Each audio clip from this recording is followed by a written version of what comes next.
Nama saya Theodorus Christian Gunawan. Saya Peter Hermawan. Hari ini kami akan mempresentasikan tentang salah satu materi dari filsafat ilmu pengetahuan. Apa itu? Antisaintisme dan ekologi. Dan lalu ada bioetika dan New Age.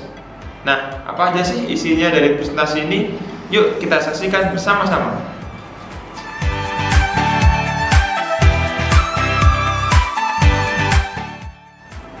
Oke, saya akan menjelaskan bagian pertama ini. Bagian pertama adalah tentang antisaintisme secara umum. Nah, munculnya perkembangan yang pesat dalam ilmu pengetahuan melahirkan adanya saintisme. Apa itu saintisme? Saintisme adalah pandangan yang mempercayai bahwa sains merupakan satu-satunya jalan yang mampu mengarahkan kita pada kebenaran dan yang paling relevan serta yang paling absolut. Banyak orang yang mempercayai saintisme dikaitkan dengan aliran positivisme. Akan tetapi ada juga sosialisme ilmiah yang dikembangkan dari Marxisme untuk digunakan dalam mengkaji permasalahan-permasalahan ekonomi dan sejarah maupun masalah-masalah sosial.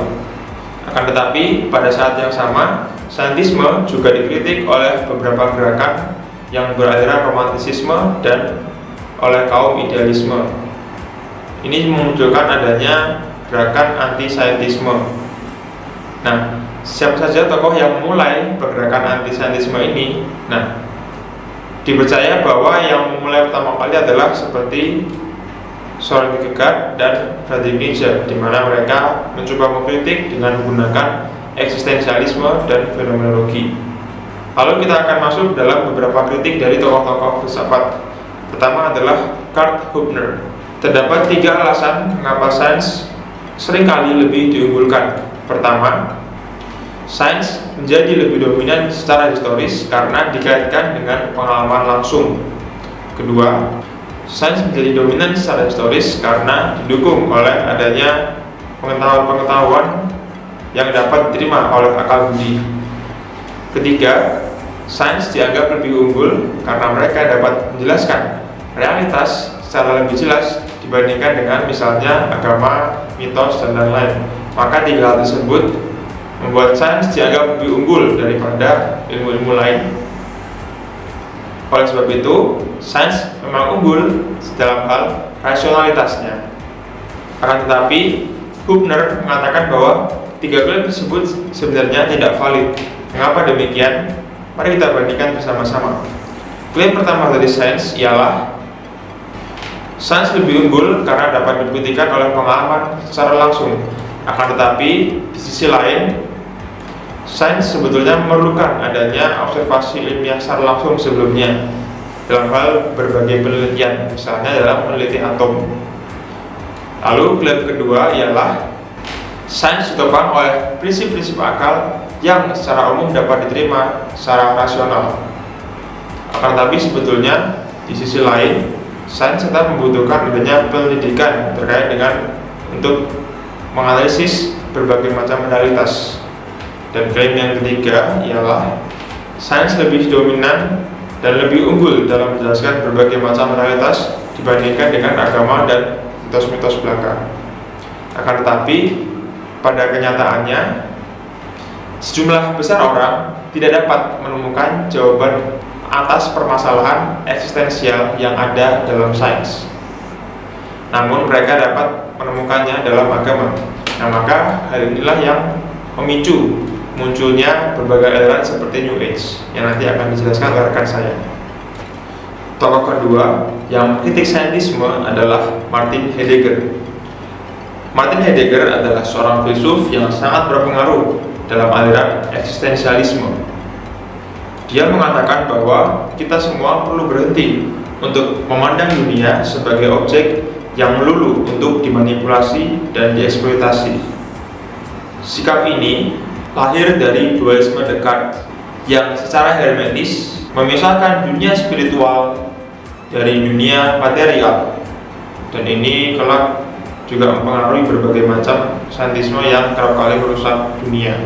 Kerusakan lingkungan terjadi ketika manusia yang hidup di dunia ini mengeksploitasi alam ini secara masif.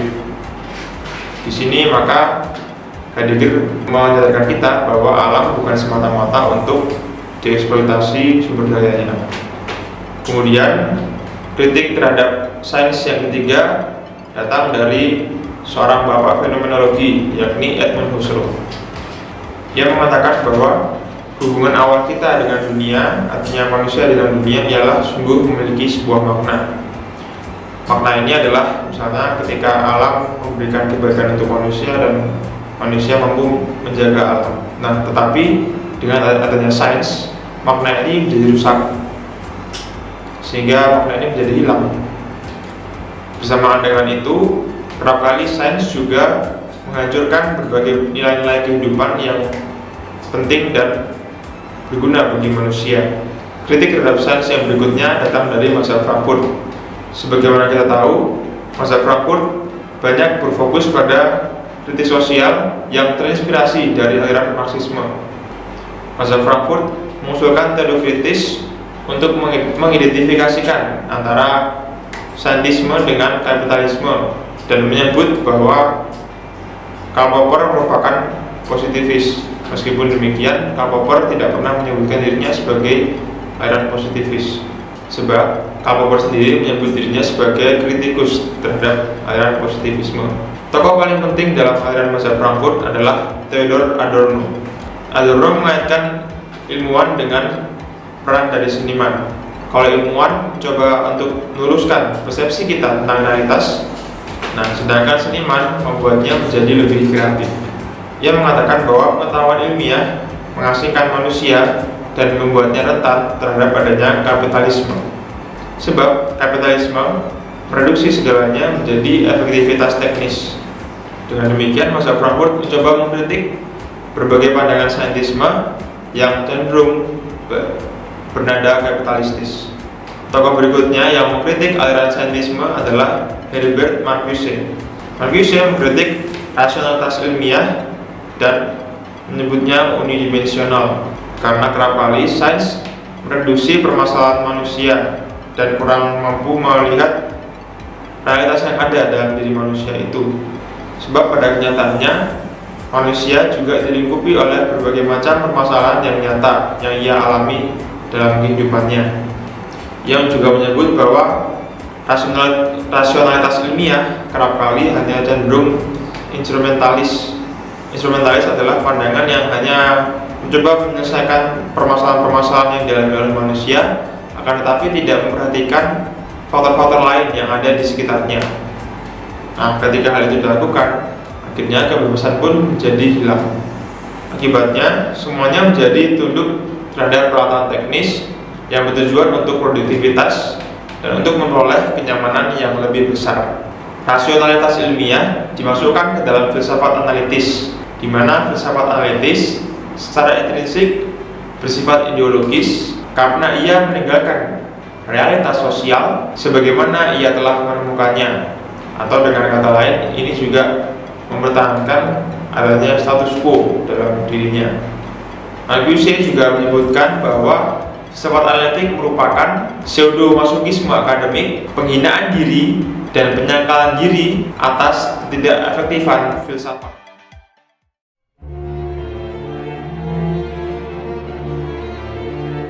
Bagian kedua adalah tentang ekologi. Ilmu eksperimental sains kehilangan maknanya ketika pada bulan Agustus tahun 1945 bom atom dijatuhkan di kota Hiroshima dan Nagasaki, Jepang.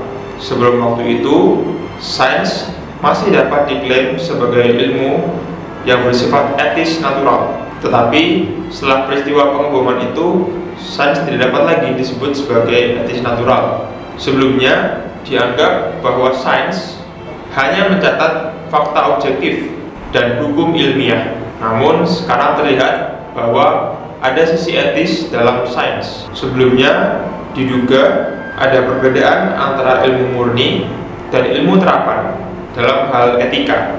Ilmu pengetahuan murni hanyalah suatu pernyataan fakta dan etis secara netral.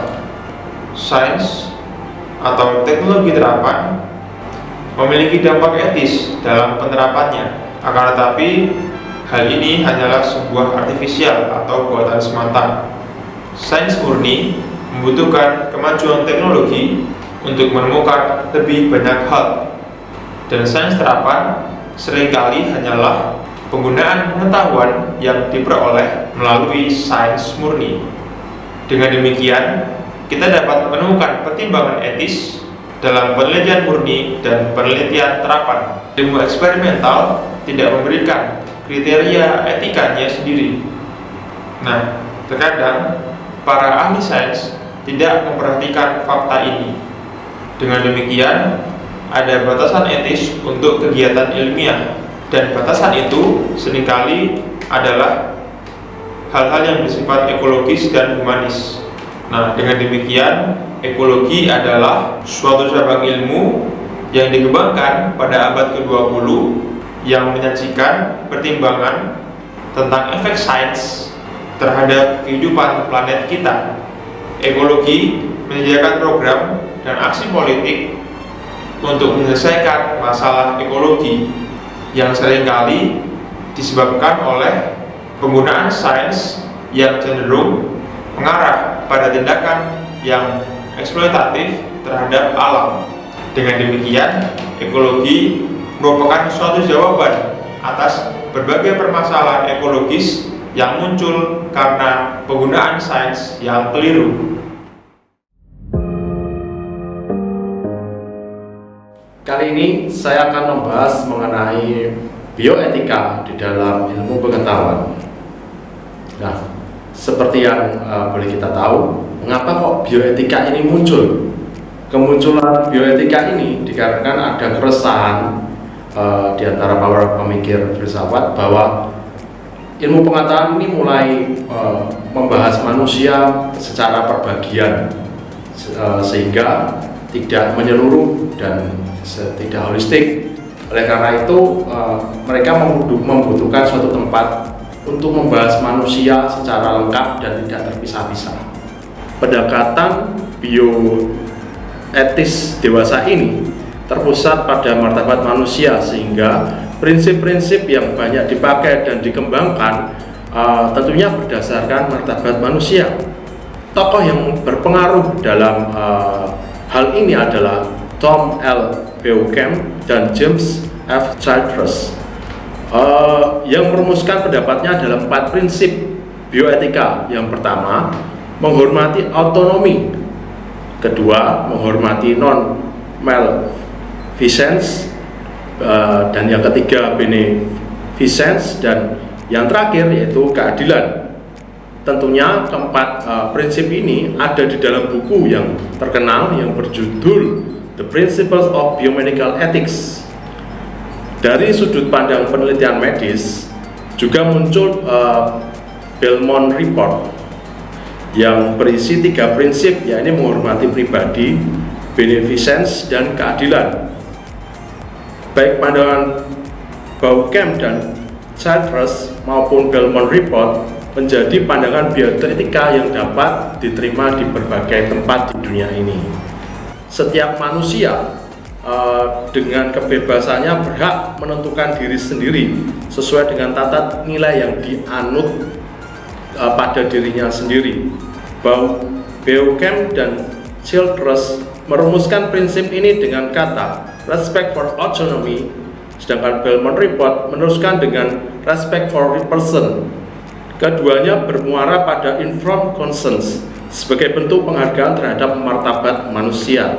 Di dalam dunia internasional, terutama di PBB, ada dokumen atau semacam traktat mengenai penghormatan terhadap martabat manusia, yang ada beberapa contoh. Salah satunya pada tahun 1947 yang terkenal seperti yang kita tahu, ada The Universal Declaration of Human Rights dari PBB.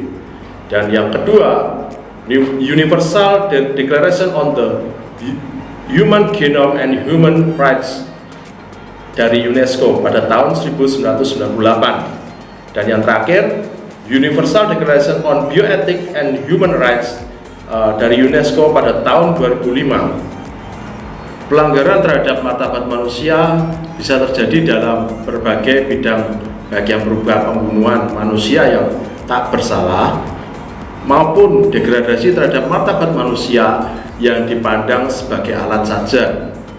Secara khusus, sorotan kita berikan kepada perkembangan teknologi yang bisa mendegradasikan martabat manusia hanya sebagai cara atau alat dalam mencapai tujuannya tertentu. Misalnya saja dalam penelitian dan pemakaian sel punka embrionik manusia.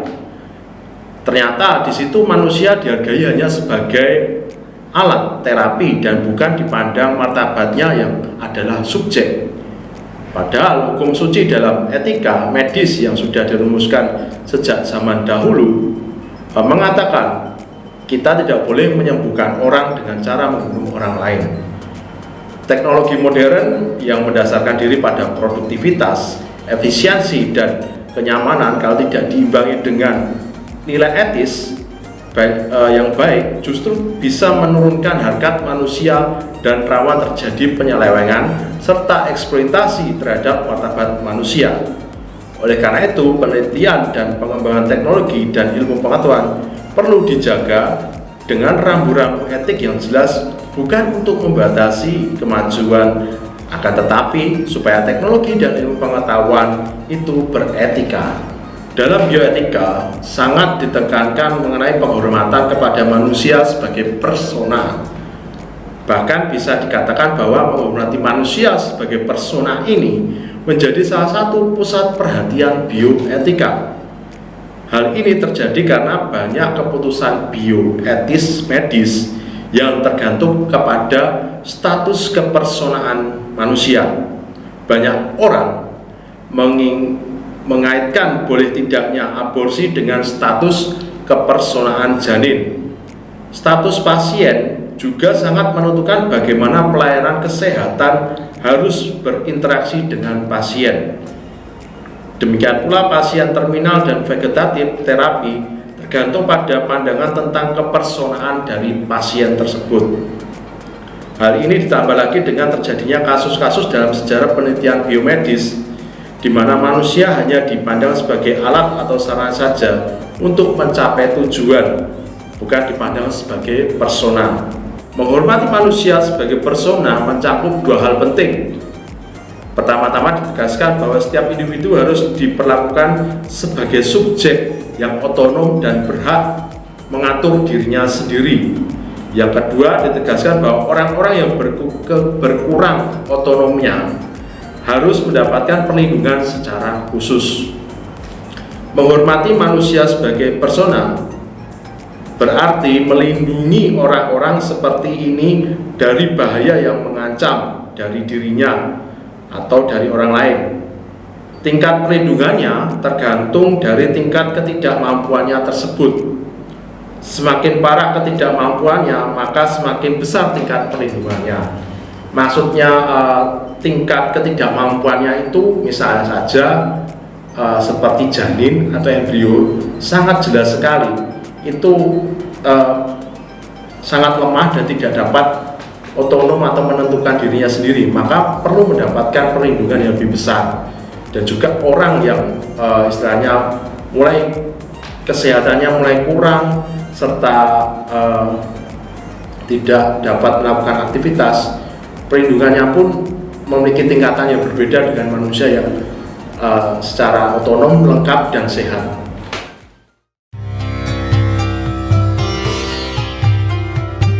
Sekarang saya akan menjelaskan mengenai New Age. Tentunya yang saya jelaskan di sini kaitannya New Age dengan sains atau ilmu pengetahuan. Nah, menurut astrolog, New Age ini, kita ini sekarang hidup di zaman Pisces, dan ada satu era yang baru yang namanya New Age. Itu kita hidup di masa milenium yang ketiga yang disebut sebagai masa zaman Aquarius. Zaman Aquarius ini adalah sebuah visi, bukan teori, tetapi New Age juga adalah tradisi yang luas yang menggabungkan banyak ide yang tidak memiliki hubungan eksplisit dengan perubahan dari zaman Pisces ke zaman Aquarius. Ada beberapa visi yang ada di dalam New Age. Ada 5 visi. Yang pertama, adanya spiritualitas planet di samping agama-agama yang berbeda. Kemudian entitas ekonomi akan lebih partisipasif dan demokratis. Yang ketiga, akan ada penekanan yang lebih besar pada komunikasi dan pendidikan. Yang keempat, pendekatan campuran untuk kesehatan yang menggabungkan pengobatan profesional dan self healing atau penyembuhan diri. Dan yang terakhir atau yang kelima, pemahaman diri yang lebih androgini, yaitu baik elemen pria maupun wanita, dan cara-cara mengintegrasikan sains, ilmu pengetahuan, hal-hal mistis atau mistisme, teknologi dan ekologi. Beberapa tradisi yang mengalir ke dalam New Age antara lain praktek okkultisme dari Mesir kuno, Kabbalisme, Gnostisisme Kristen awal, Sufisme, pengetahuan Druid, Kristen Celtic, alkemi dari abad pertengahan, Hermetisisme, Renaissance, Buddhisme Zen, dan yoga, serta banyak lainnya. Jadi New Age ini menggabungkan banyak-banyak aliran pemikiran, baik entah itu praktek keagamaan, agama besar, dan juga okkultisme serta sains atau ilmu pengetahuan. New Age adalah semacam sinkretisisme elemen eksoterik dan sekuler dari fisika Newtonian ke fisika kuantum, kemudian dari penalaran modernitas ke apresiasi perasaan, emosi, dan pengalaman, sering digambarkan sebagai peralihan dari pemikiran rasional otak kiri ke pemikiran intuitif otak kanan. Berikutnya, dari dominasi maskulinitas dan patriark hingga perayaan feminitas dalam individu dan masyarakat. New Age adalah kebangkitan modern agama pagan dengan campuran pengaruh dari kedua agama timur dan juga dari psikologi modern, filsafat, sains, dan budaya tandingan yang berkembang pada tahun 1950-an dan 1960-an. Jadi pada intinya New Age ini merupakan bentuk ketidakpuasan manusia dari agama dan kepercayaan mistis, serta terutama yang terakhir ini adalah sains. Di dalam New Age sendiri itu ada konsep self healing atau penyembuhan, di mana orang New Age ini memiliki energi dapat menyembuhkan dirinya sendiri melalui energi yang ada di dalam dirinya.